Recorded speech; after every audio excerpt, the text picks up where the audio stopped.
All right, up next on the tour, I'm going to be showing you guys the John Morris room. We're also going to be discussing the Borden family axe murders.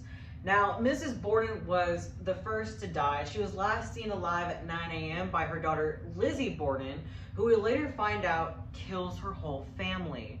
Mrs. Borden was also last seen alive by their maid, Bridget, and this is because Liz's sister, Emma, was away out of town, along with Mr. Borden and their uncle, John, who were away at Falls River. Now, Mrs. Borden was killed in John's room, and that is a room that you can still stay in to this day. It is our highly most requested room at the Lizzie Borden Axe Family House Museum, the John Morse room, aka the murder room.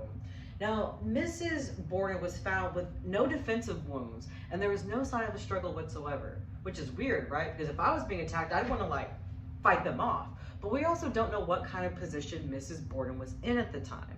All we know is that she suffered a massive blow to the left side of the head behind the ear. She had a 14-inch gash between the shoulder blades, and she had 17 blows to the back of the head and neck, to a complete 19 blows.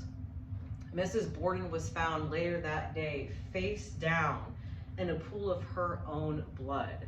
And by the coagulated blood and the contents of the stomach, they were able to figure out that she passed around 9:30 a.m., a whole hour and a half prior to Mr. Borden's death later that day.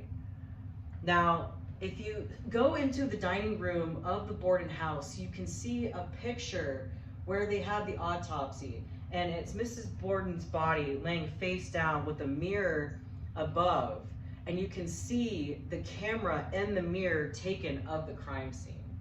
Which, speaking of pictures, fun fact actually, the Borden family crime was the first crime scene photos ever taken in the United States.